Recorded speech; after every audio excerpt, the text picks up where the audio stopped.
অৰ্থাৎ জীবৰ মৃত্যু নাই, মৃত্যু দেহৰেহে আছে, দেহৰেহে ধৰ্ম জনম মৰণ। জীবৰ সংস্কাৰৰ গতি আছে। গতিকে আমি যদি ভাগৱত শুনি থাকো জীয়াই থকা কালত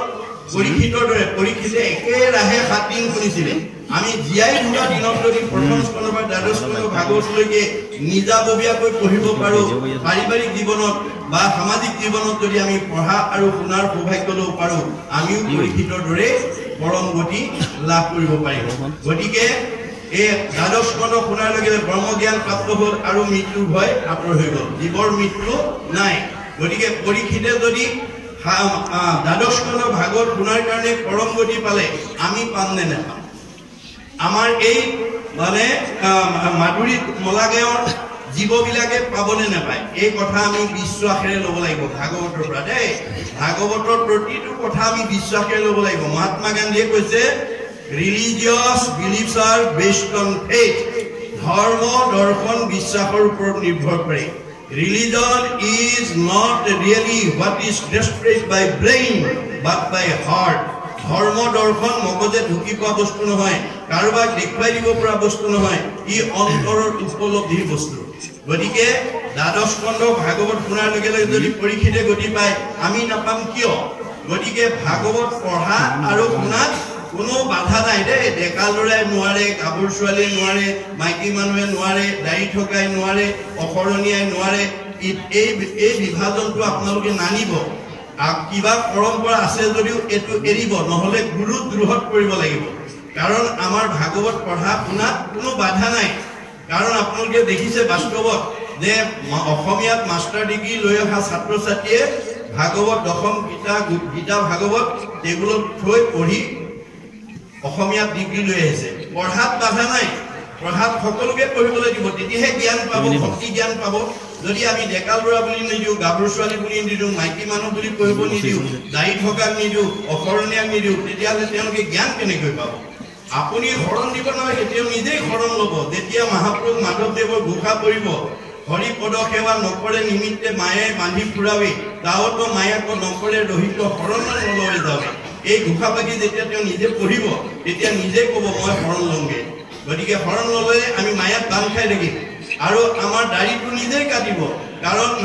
হিয়াৰ মাজে নামৰ ভাণ্ডাৰ মুখে বাজ হয়। গতিকে আমাক ভগৱন্তই হৃদয়ত নামৰ ভাণ্ডাৰ কৰি দিছে, মুখেদি বাস কৰে। গতিকে মুখখন নামঘৰ। গতিকে নামঘৰৰ মুখখন পৰিষ্কাৰ কৰি ৰাখিব লাগে নে নালাগে, তেওঁ যেতিয়া ভাগৱত পঢ়িব নিজে জানিব।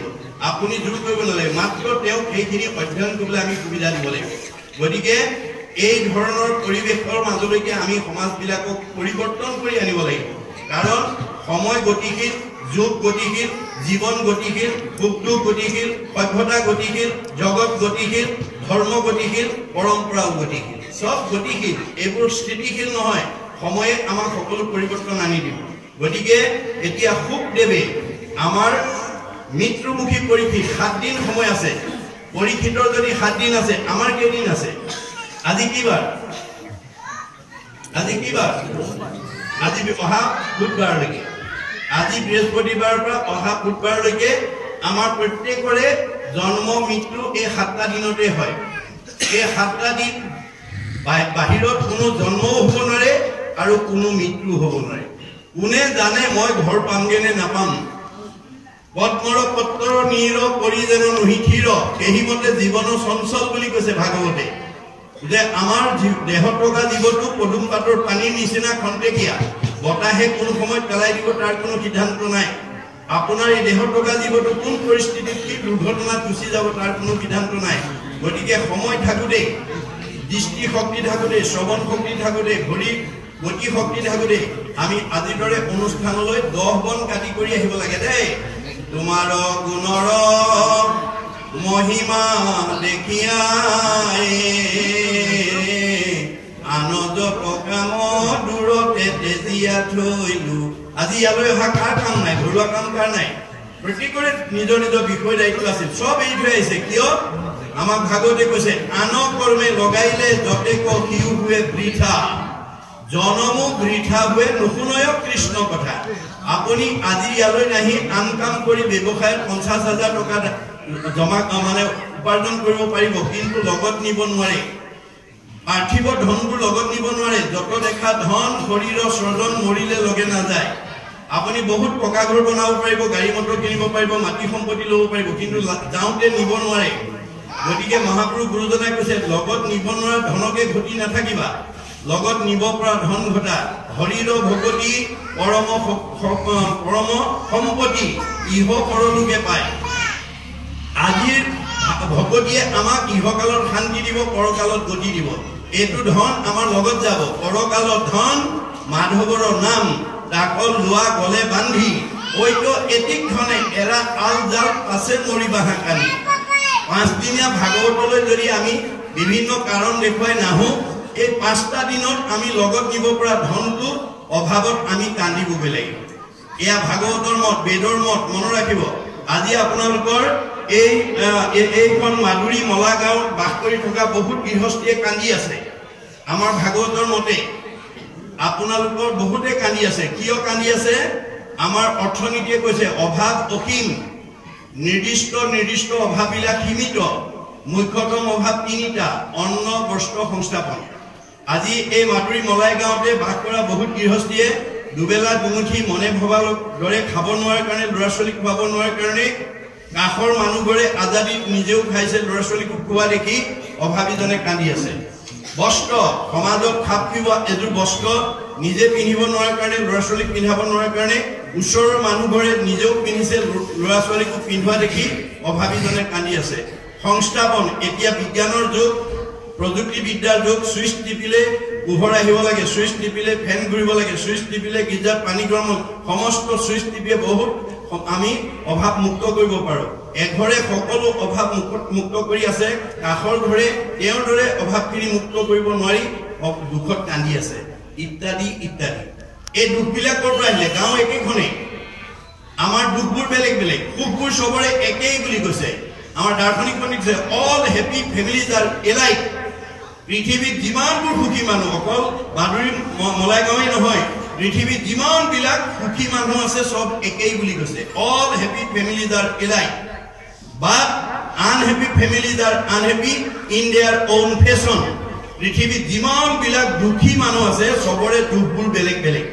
মই পৃথিৱীৰ কথা বাদ দিলো আজি মাধুৰী মলাই গাঁৱত অনুষ্ঠান কৰিছো আপোনালোকৰ গাঁওখনকে উদাহৰণ হিচাপে দাঙি ধৰিব খুজিছো আপোনালোকৰ এইখন গাঁৱত বাস কৰি থকা এখেতে যদি পকা ঘৰ বনাই গাড়ী মটৰ কিনে দামী পোছাক কিনে দামী আহাৰ খায় এখেতৰ ভাল লাগিব তেখেতৰ ভাল লাগিব তেখেতৰ ভাল লাগিব ভাল লগাত কোনো পাৰ্থক্য নাই কিন্তু বেয়া লগাবিলাক মাধুৰী মলাই গাঁৱৰ কোনোবা দম্পতীয়ে বিয়া পাতিছে সতি সন্তান হোৱা নাই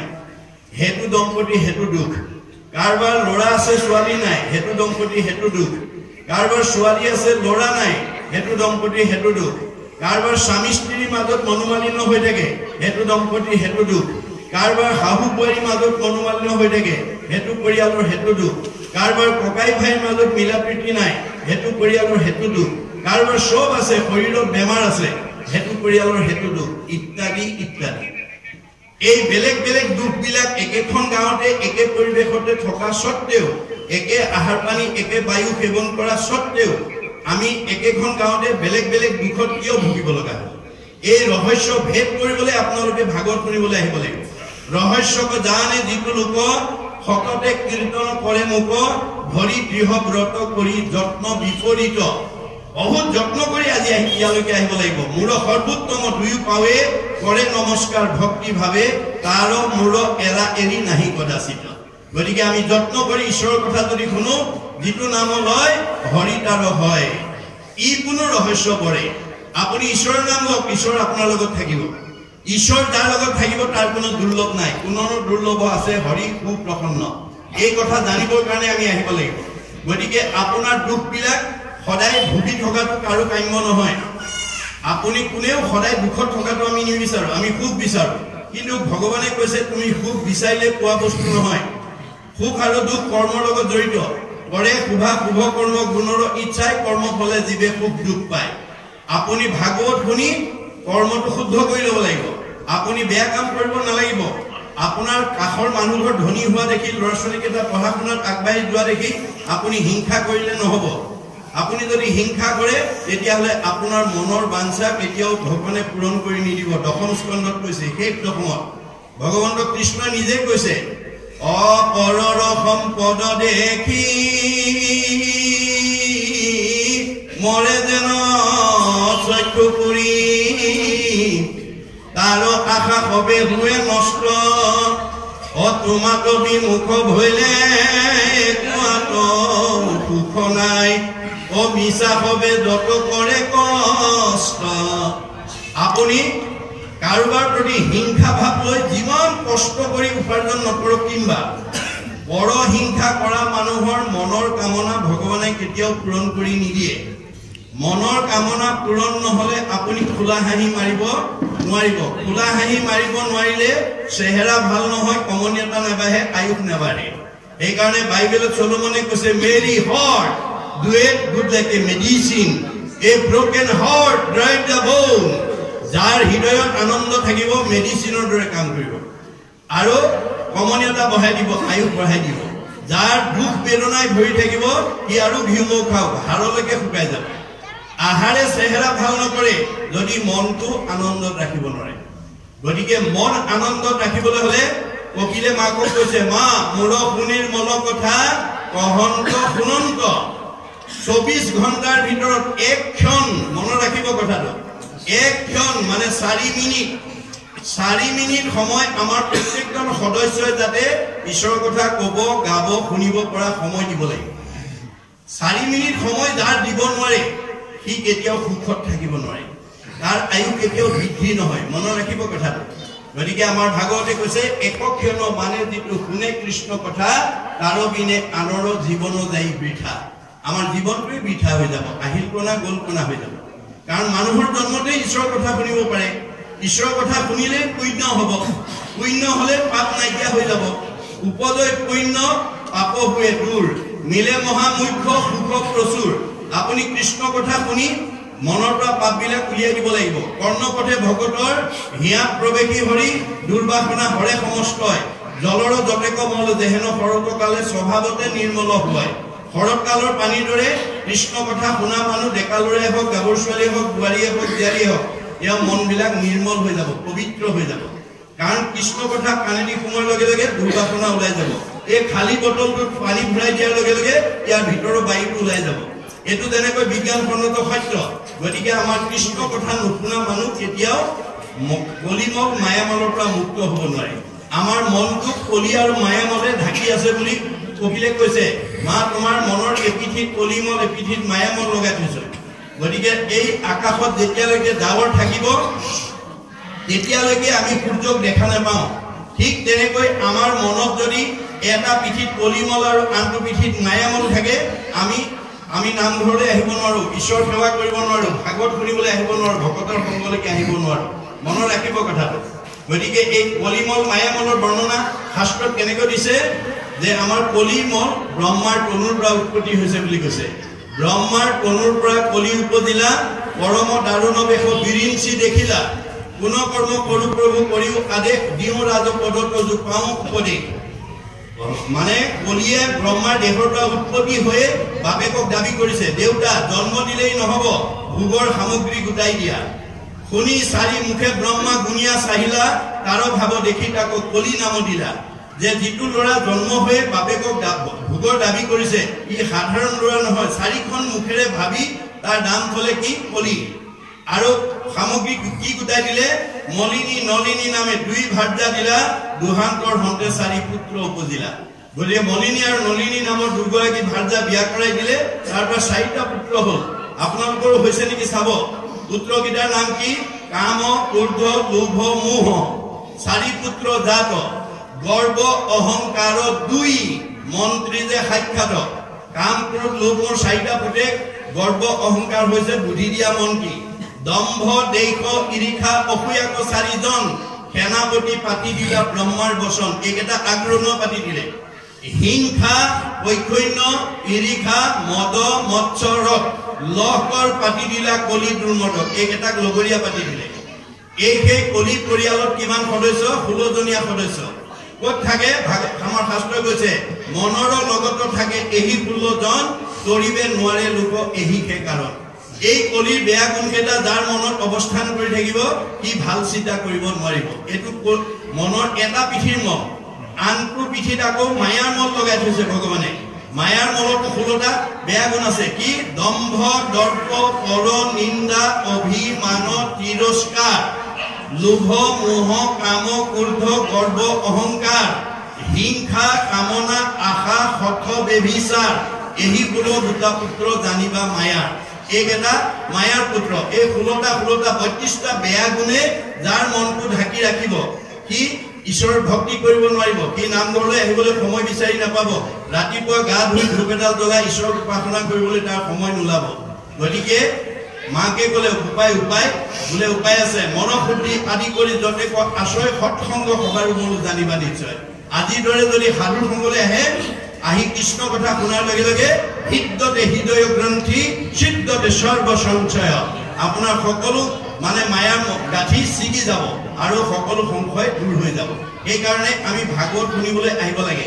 এই পৰিৱেশটো যদি প্ৰত্যেকখন গাঁৱতে প্ৰত্যেকখন ঘৰতে আমি যদি এই পৰিৱেশটো বছৰত এবাৰ কৰিব পাৰো মনত ৰাখিব কথাটো ভাগৱত শাস্ত্ৰ যদি বেদ বেদান্তৰ সাৰ